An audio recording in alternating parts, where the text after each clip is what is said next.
Amados irmãos e irmãs, a graça e a paz de Deus, nosso Pai, o amor de Jesus e a comunhão do Espírito Santo esteja com todos aqueles que nos acompanham por meio do programa Cristo Reina. Nós esperamos sinceramente que esta catequese, esse nosso estudo possa lhe ajudar a crescer na fé, na fé católica, né? Então esse é o nosso objetivo, é fazer eco à doutrina dos apóstolos, é levar o progresso no conhecimento da verdade sobre Jesus Cristo, né? Queremos também agradecer a presença de Alan, que é o nosso colaborador do programa Cristo Reina. Obrigado, Frei. Um bom dia, né? Primeiramente, um bom dia também a todos que nos acompanham. E estamos aqui para mais uma catequese, para mais um aprendizado. Eu aqui, um mero leigo, né, diante da sabedoria na qual o Senhor Jesus Cristo nos inspira. Então, Frei, o programa de hoje vai ser dando a continuidade à aula passada sobre o fato histórico da realidade da qual Jesus se apresentou, não é isso? Porque nós partimos do princípio de que o cristianismo, mais do que uma doutrina, é um acontecimento, né? O cristianismo é um encontro com uma pessoa viva, com a pessoa do nosso Senhor Jesus Cristo, com a pessoa do Filho Eterno de Deus. E toda a doutrina cristã, quer dizer, todo o cristianismo está fundamentado no fato de que o Filho de Deus veio a este mundo num momento preciso da história humana e num lugar preciso geograficamente, isto é, na terra de Israel. Filho de Deus, é a fé de que o Filho de Deus esteve aqui nesse mundo. Então, nós cremos em um fato histórico. E claro, se todo o cristianismo está fundamentado nesse acontecimento, então é claro que o que seria mais corrosivo para o cristianismo seria esvaziar a fé cristã da sua historicidade, não é? Transformar o cristianismo numa mera ideia, num pensamento, sei lá, numa construção. Então, assim, uma coisa que seria importante para nós seríamos redescobrirmos a veracidade histórica daquilo que nós acreditamos. Eu nunca esqueço quando eu estava em Israel e estava precisamente ali em Nazaré, no local onde Jesus vivera, né, onde vivera a Sagrada Família, na Basílica de Nazaré, naquela gruta. Então chegou um grupo de peregrinos, alguns brasileiros que moravam nos Estados Unidos. E aí uma senhora assim me disse assim, quase numa atitude, eu diria até piedosa, disse, mas que maravilha, a nossa fé tem uma concretude, né? Tá aqui, tem lugar, tem espaço, Jesus esteve aqui, Nossa Senhora esteve aqui. Então eu achei interessante isso porque me fez assim ver de modo plástico que a nossa fé é baseado não em ideias, mas em acontecimentos históricos.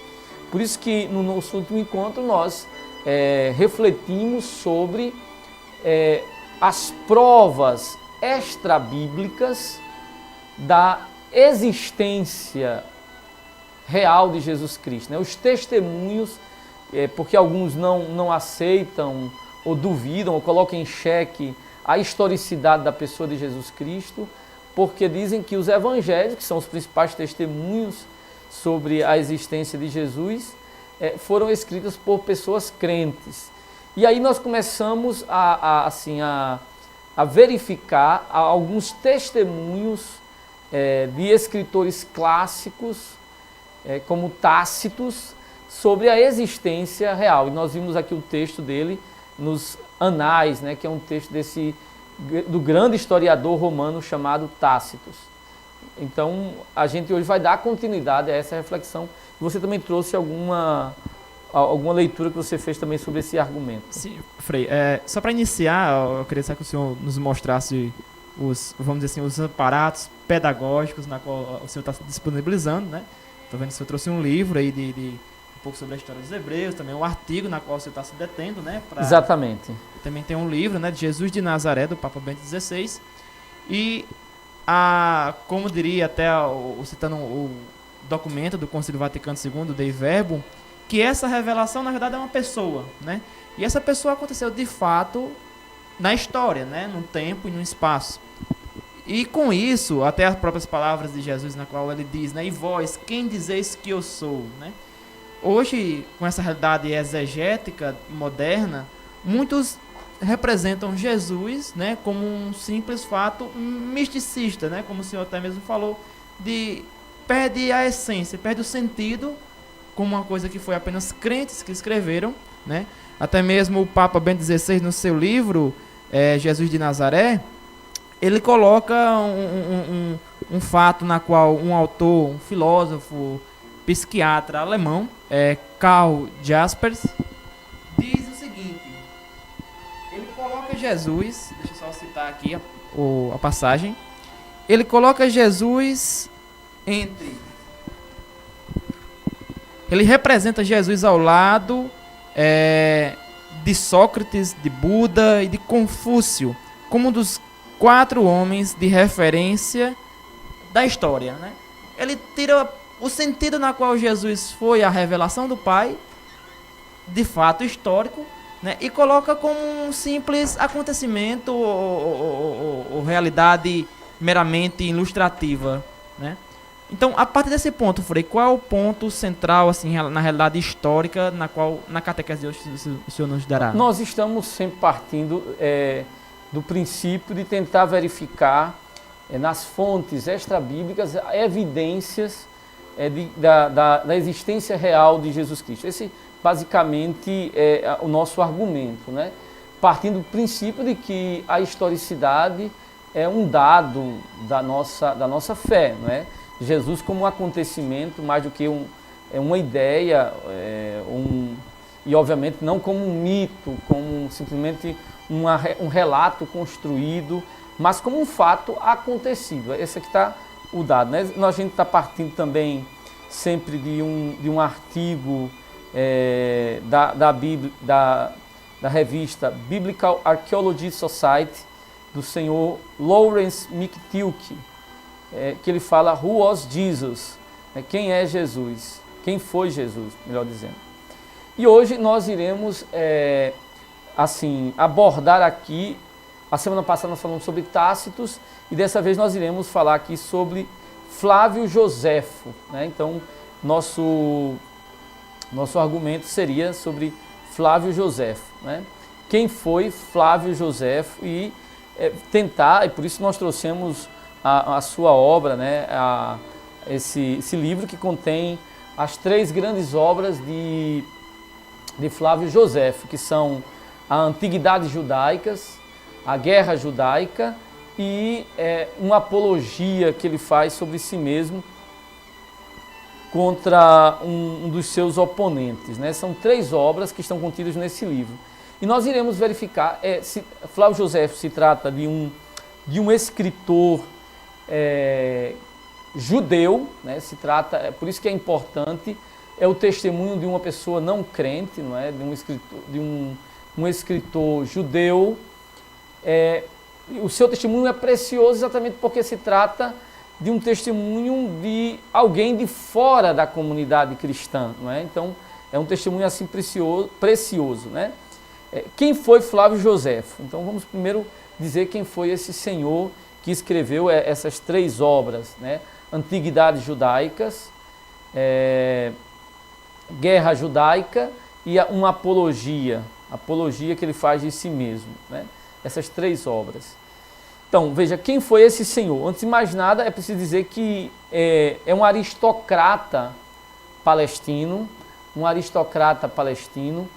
ele, judeu, claro, ele viveu no século I, viveu no primeiro século da era cristã, e ele é também descendente de uma família sacerdotal.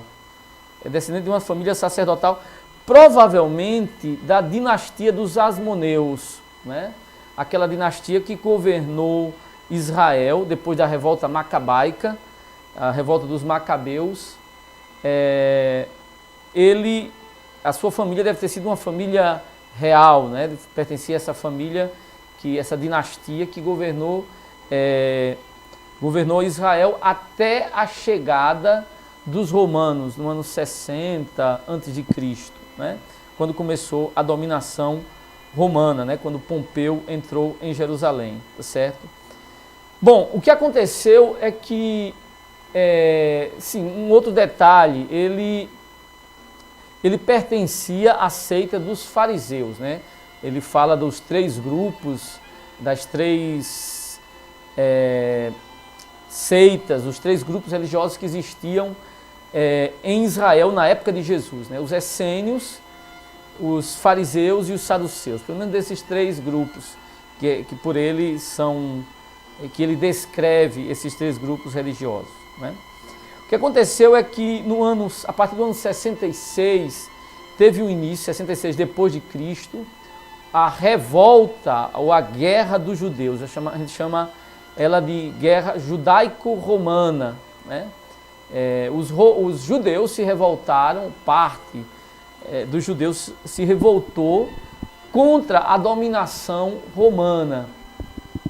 E aí, um dado curioso é que, claro, não todos os grupos se alinharam ou estavam de acordo com essa revolta, ou eram favoráveis a essa revolta contra os romanos, né?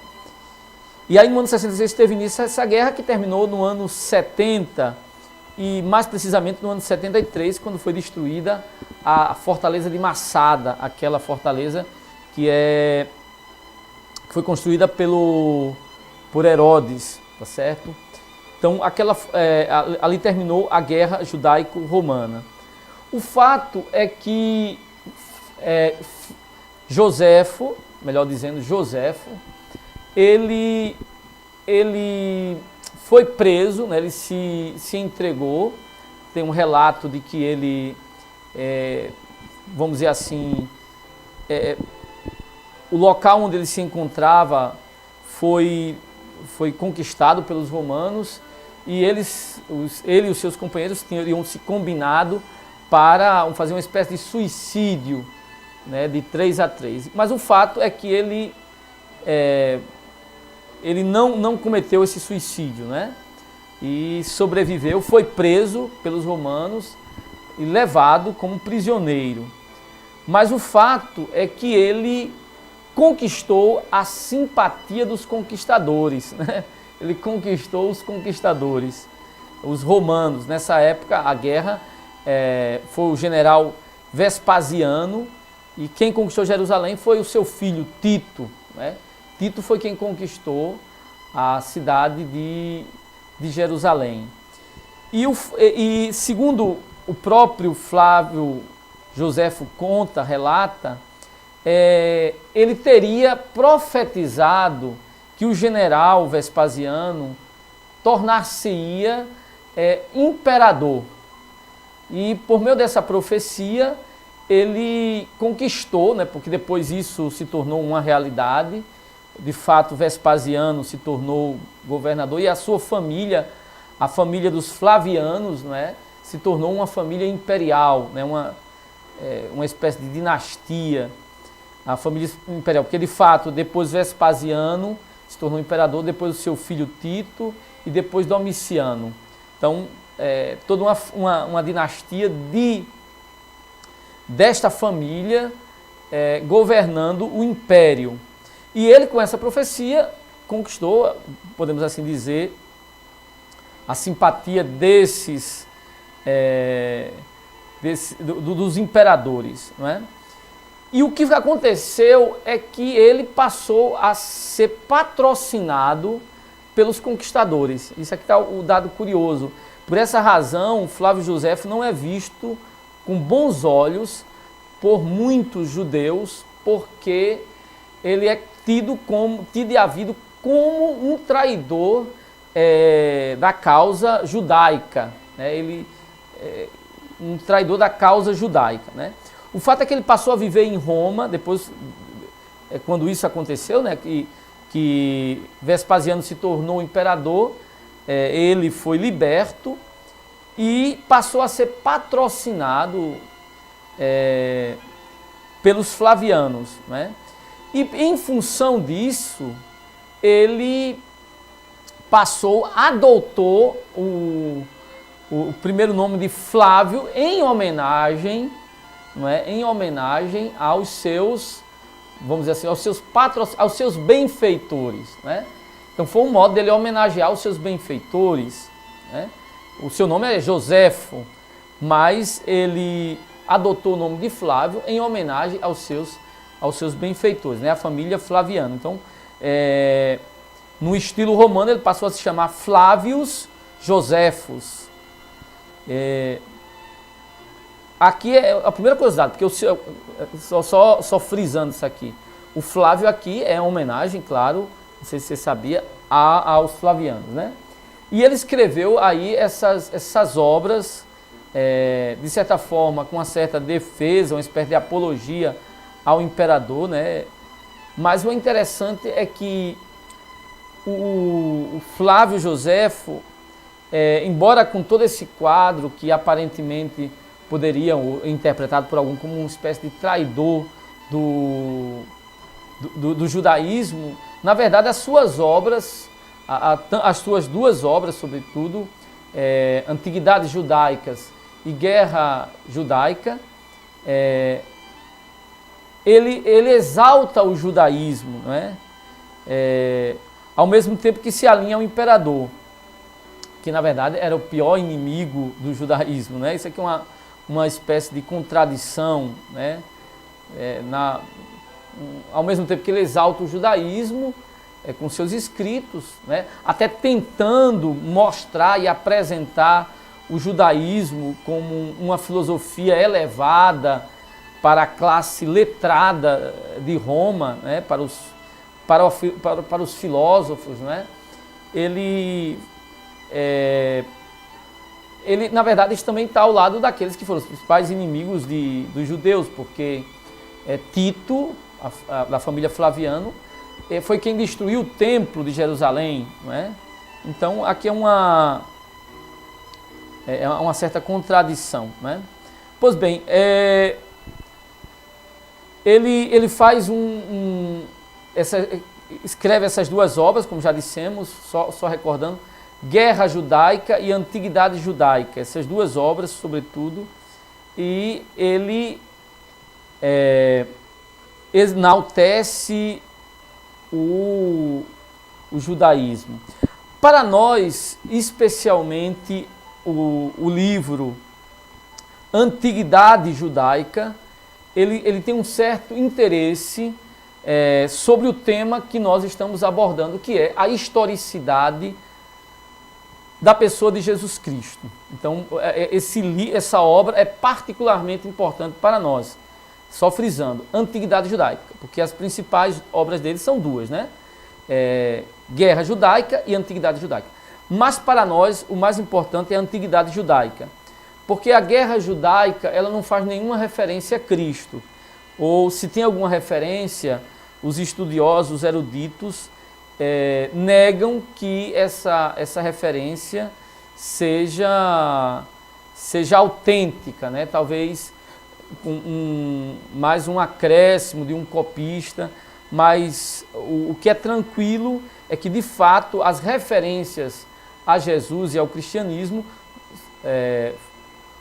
por Joséfo, nós encontramos na sua obra Antiguidade Judaica, né? Bom, agora, aqui eu gostaria de ver, se você puder, porque aí você pode ler nessa obra de Joséfo, no livro 20 da Antiguidade Judaica, na página 925. Página 925. Aí acho que tem a primeira referência sobre Jesus e o cristianismo, né? Acho que seria interessante ler aí o texto que faz essa referência sobre Jesus e o cristianismo. essa primeira parte. Pode ler tudo. Morrendo Festo, Nero deu o governo da Judéia a Albino e o rei Agripa tirou o sumo sacerdote de José para dá-lo a Anano. Anano, o pai, foi considerado como um dos homens mais felizes do mundo. Pius gozou quanto quis dessa grande dignidade e teve 5 filhos que a possuíram também depois dele, o que jamais aconteceu a qualquer outro.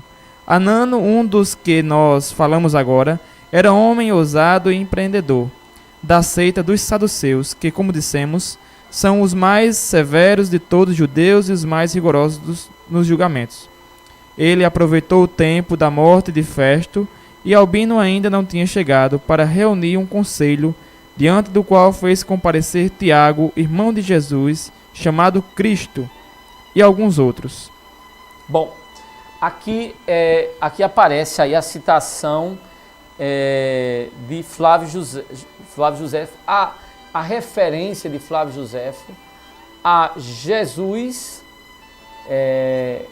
o contexto em que ele faz essa referência. É uma referência, eu diria, quase que casual, tá certo? Porém, ela é importante. Veja, ele diz assim, e trouxe o irmão de Jesus, que é chamado Christos, aqui, Messias, mas como ele escreveu em grego, Christos, né? Ele faz essa referência aí a nosso Senhor Jesus Cristo, né?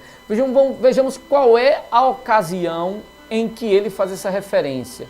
Na verdade, ele não está falando propriamente de Jesus, nem de Tiago, o irmão de Jesus. Ele está falando, na verdade, de Ananos, que seria o sumo sacerdote. Ele está dizendo o quê?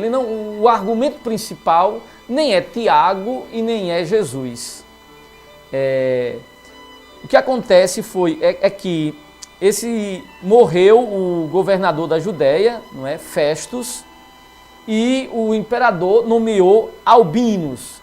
Então, entre a morte de Festus e a chegada do novo governador, o sumo sacerdote aproveitou essa ausência do poder romano, não é? E utilizou esse tempo, esse período de transição, para atacar aquele que era seu inimigo, não é? que o considerava como inimigo, no caso, a Tiago. Agora, claro, o que a gente percebe é que ele cita Tiago, e cita Tiago para dizer a ocasião em que esse sumo sacerdote, Ananos, foi destituído do poder pelo governo romano, né? Qual foi a razão da sua destituição? Então, na verdade, Tiago aqui é uma figura menor no relato de Flávio Josefo, né? E a única razão pela qual ele faz referência a Tiago e sua morte foi para indicar a perda de posição desse sumo sacerdote, né? O que a gente precisa entender é que ele cita Tiago para dizer a circunstância em que esse sumo sacerdote perdeu o poder, e cita Jesus para especificar Tiago, né? Porque, na verdade, ele fala de muitos Tiagos na sua obra. Então ele precisaria dizer de que Tiago ele estava falando. Ora, o modo mais simples de se identificar uma pessoa, porque como ele cita vários Tiagos, né? Vários são mencionados, vários homens são chamados de Tiago e mencionados na obra de Flávio Josefo, ele poderia dizer simplesmente o nome do pai. Ele poderia dizer Tiago, filho de José. Mas como também o nome do pai de José era também um nome comum, não ajudaria muito na identificação de José. É como se eu dissesse assim, José, esposo de Maria. Mas que Maria? Porque tem muitas Marias, não é? Tem várias Marias, então eu precisaria especificar Maria. Maria, filha de... Bom, fica muito complicado. Então, ele disse aqui Tiago, irmão de Jesus. Mas acontece que também o nome Jesus era um nome muito comum na época de José. E aí, para ser mais preciso, por uma questão de precisão, ele diz chamado Cristo. Quer dizer, porque era o parente mais famoso que Tiago teria. Tiago, irmão de Jesus, chamado Cristo. Então, a questão aqui é que Jesus aparece aqui como um modo de identificar o Tiago, e Tiago aparece aqui para dizer a circunstância em que o sumo sacerdote perde o poder com a chegada do novo governador, do governador Albinus, né, na Judéia. Bom, o que é interessante nesse relato é que não teria nenhum sentido Flávio José fazer uma referência a Jesus, falar de Jesus aqui, se Jesus não tivesse sido uma pessoa real. E aqui é que está o aspecto interessante e o aspecto importante. Se Jesus não tivesse sido uma pessoa real, por que ele iria fazer uma referência a Cristo? Então não teria sentido. Então, se há uma referência a Cristo, é porque de fato ele foi uma pessoa real, uma pessoa existente, né? Isso aqui que seria o dado mais importante, né? Por outro lado, essa citação aqui é de suma importância para nós.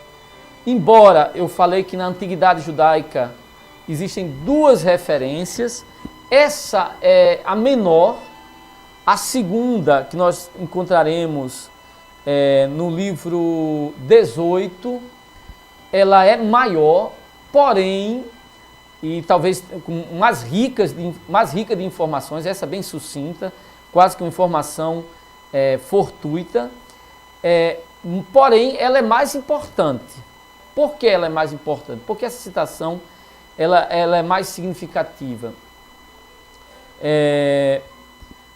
Por uma razão simples, porque não se coloca dúvida da autenticidade desta afirmação.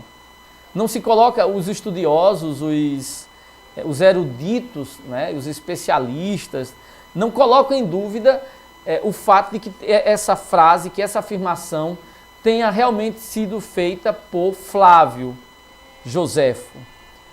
Enquanto que a segunda, existe aí uma controvérsia. Então, para nós, essa afirmação, embora existam duas, repito, essa para nós ela é mais significativa, porque não há dúvida quanto à autenticidade desta curta descrição sobre Jesus, não é? Não se pode negar, assim, não existe uma controvérsia sobre essa afirmação. Por outro lado, o fato de ele citar aqui chamado Cristo e não dar nenhuma explicação, porque ele fala Cristo, mas ele não dá nenhuma explicação. Isso quer dizer que os romanos não entenderiam essa frase facilmente. Essa frase não seria facilmente entendida, porque eles escutariam a palavra Cristo não como um título, não como uma verdade de fé, mas entenderia simplesmente como um nome pessoal, não é? Como se diz João Paulo, dois nomes, mas um nome pessoal, não como um título, não é? Não como uma profissão de fé que acontece no judaísmo, porque a maioria dos romanos não é que tinha um grande conhecimento sobre o judaísmo. O romano médio, ele não tinha conhecimento sobre essa seita, não tinha muito interesse sobre ela, a bem da verdade, né? Sobre essa religião, né? Então, o que eu estou querendo dizer? Se essa citação do livro 20 aparece assim de modo tão sucinta, isso quer dizer que ele já falou sobre este assunto anteriormente. Não, se ele não especifica, então os especialistas vão intuir que ele já fez alguma referência a Cristo em uma obra anterior. Não sei se deu para entender a lógica aí, né?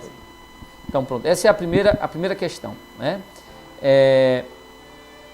A segunda, que aí eu acho que você poderia ler para a gente aí, é no livro 18 da Antiguidade Judaica, você pode, só para facilitar, a página 832. Então podemos ler aí para a gente. É no tópico 772, né? O parágrafo, ele diz: nesse mesmo tempo apareceu Jesus, que era um homem sábio, se é que podemos considerá-lo simplesmente um homem. Tão admiráveis eram as suas obras. Ele ensinava os que tinham prazer em ser instruídos na verdade, e foi seguido não somente por muitos judeus, mas também por muitos gentios. Ele era o Cristo, o mais ilustre dentre os de nossa nação. Acusaram-no perante Pilatos, e este ordenou que o crucificassem. Bom, veja, vou só repetir, veja, essa segunda citação de Flávio, do livro 18, da Antiguidade Judaica, ela existe uma certa controvérsia sobre ela, né? Existe uma controvérsia, enquanto que a primeira não. A primeira é tranquila, não é? Os estudiosos costumam até observar.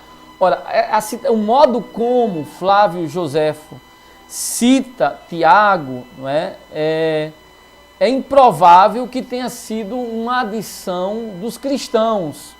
Por quê? Porque os cristãos nunca faziam referência a Tiago como irmão de Jesus, mas assim, mais provável como irmão do Senhor, como irmão do Salvador, mas não como irmão de Jesus, né? Faziam referência nesses termos.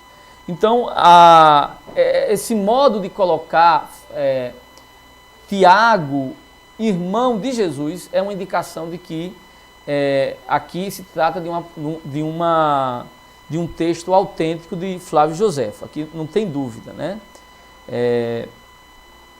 Depois, o modo como ele fala, que é chamado Cristo, né? Que é chamado. Então, quer dizer, na afirmação de Joséfo, ele não se inclui, não é? Ele está dizendo, alguém chama ele de Cristo, mas não quer dizer que ele mesmo o considere. Já o segundo texto que nós acabamos de ler, que você acabou de ler, Alan, ele, que é do livro, como eu já disse, do livro 18, ele é chamado de Testimonium Flavianum. Ele é mais significativo exatamente porque ele, se você observar, ele tem quase uma profissão de fé. Isso. É uma profissão de fé. Você podia até sublimar. Veja, ele diz assim, um homem... ele diz assim, né? Se é que podemos considerá-lo simplesmente um homem, né? Quer dizer, então aqui ele já faz uma insinuação até da divindade de Jesus, embora não esteja dito, mas se é que é só um homem, não é? Ele aqui quase que uma afirmação. Depois ele diz...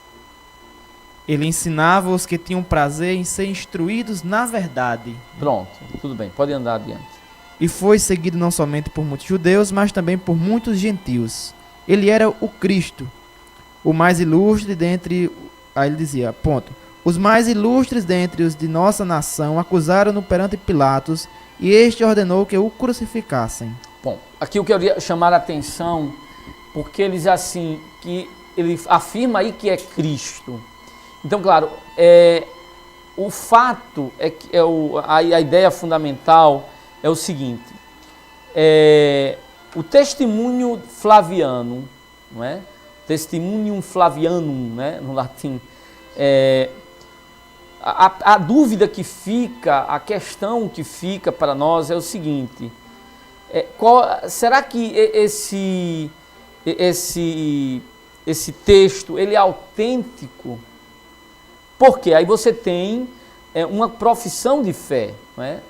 Quase uma profissão de fé sobre a pessoa de Jesus. Mas a pergunta é, Flávio Joséfo era um cristão?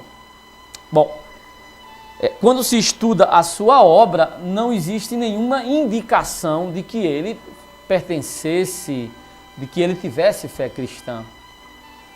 A sua obra não indica a sua vamos dizer assim, a sua adesão ao cristianismo. Pelo contrário, ele é empolgadíssimo com o judaísmo.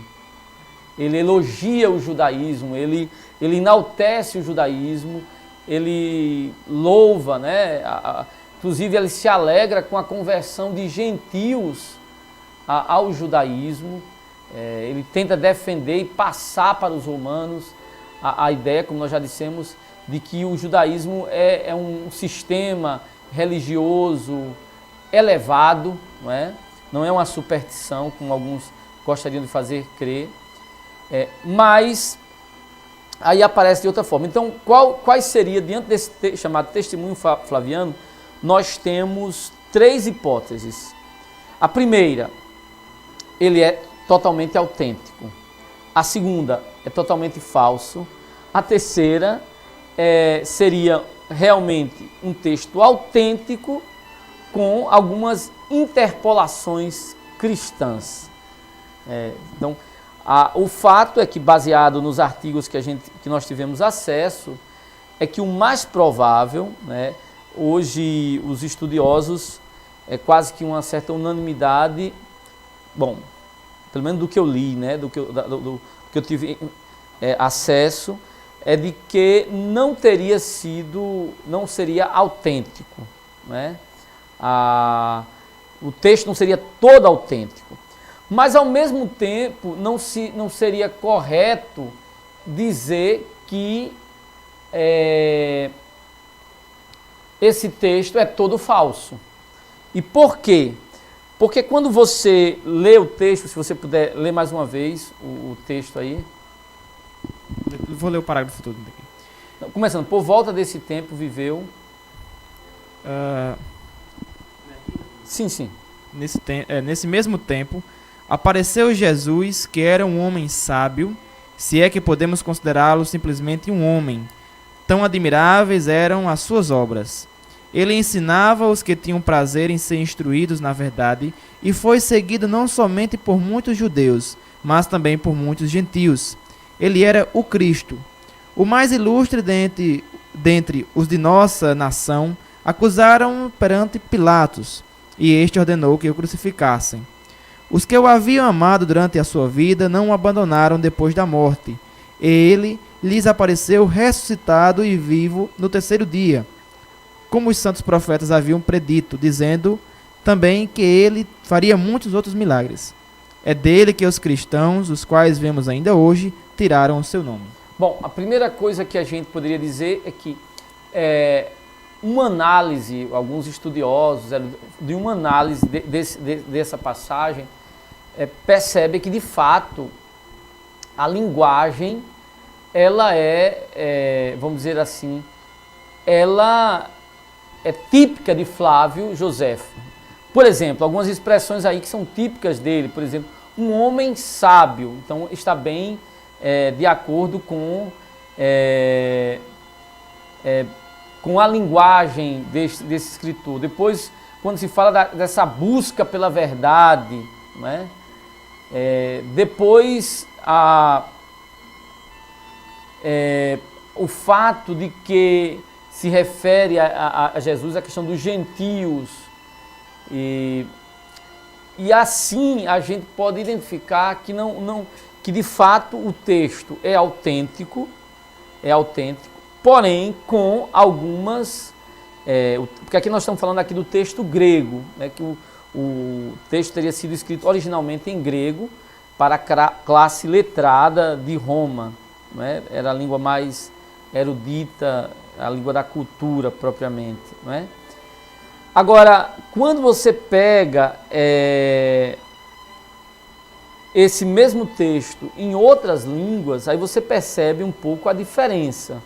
Por exemplo, quando você vê no latim, no árabe, então você vai ter expressões tipo assim, que provavelmente é o Cristo, não é? Alguns creem que seja o Cristo. Então, assim, o correto é que esse texto, hoje seria falar da autenticidade desse testemunho, porém, sabendo que alguma alteração deve ter sido feita por algum copista cristão. Essa seria a ideia que os estudiosos lendo o texto com uma certa seriedade. E é consistente porque, assim, de fato, não há nenhuma indicação na sua obra de que ele fosse cristão para fazer essa profissão de fé. Então ele pode dizer que provavelmente disseram isso, mas não se colocar como alguém que fez uma adesão a esta verdade, né? Bom, essa que seria a perspectiva crítica. Porém, aqui nós percebemos algumas coincidências com o Evangelho. Por exemplo, ele diz aí como foi que Jesus morreu. Isso. Quer dizer, que é condizente tanto com as Escrituras, como, por exemplo, com vamos dizer assim, com o testemunho de Tácitos, que nós já fizemos referência aqui em outro momento. Até referência sobre nomes cristãos, né? Como exatamente, Tácitos. Quer dizer, então aqui nós temos algumas coisas pelo menos 3 coisas que coincidem, tanto nas Escrituras, como também o testemunho dele coincide com as Escrituras, coincide com Tácitos e com aquilo que se sabe. Primeiro, que Jesus foi crucificado. De que modo Jesus morreu? Pela crucifixão. Segundo, quem o mandou matar? Por ordem de quem? Pilatos, né? Como ele cita também, né? Por ordem de Pilatos. De Pilatos. E aqui a gente também percebe uma certa independência dele em relação aos relatos evangélicos. Por quê? Porque os relatos evangélicos tendem a culpabilizar os judeus e não o governo romano. Não é? Isso. Governo romano. Então, enquanto que a perspectiva dele isenta, de certa forma, o judaísmo. Não é? Se você puder, só repita aí, só para a gente... O mais ilustre dentre os de nossa nação acusaram-no perante Pilatos e este ordenou que eu crucificasse. Bom, então veja, a culpa recai sobre Pilatos, não é?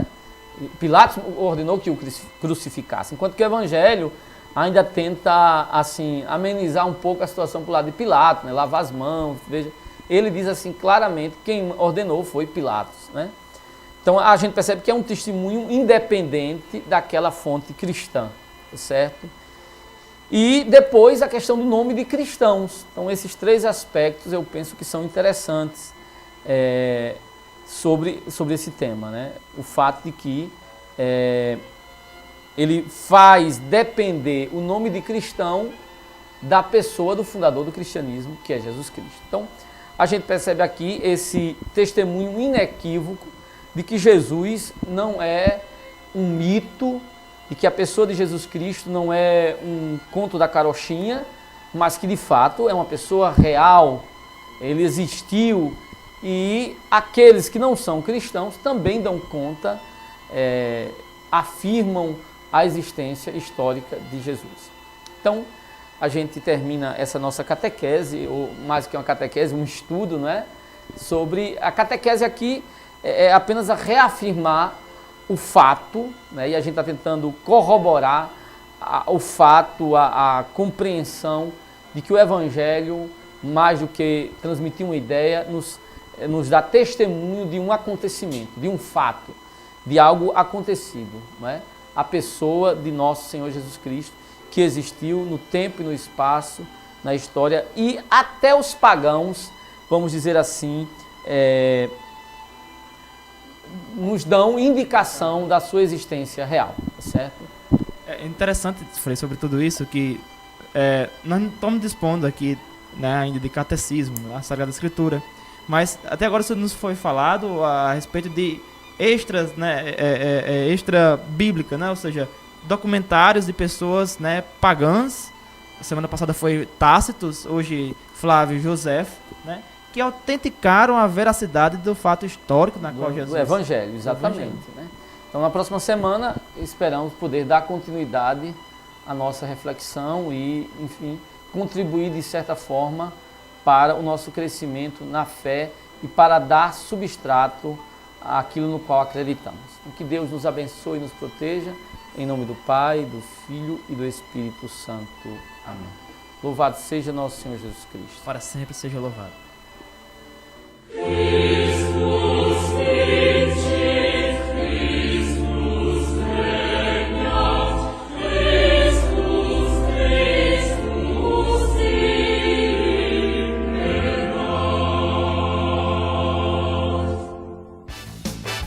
Notícias.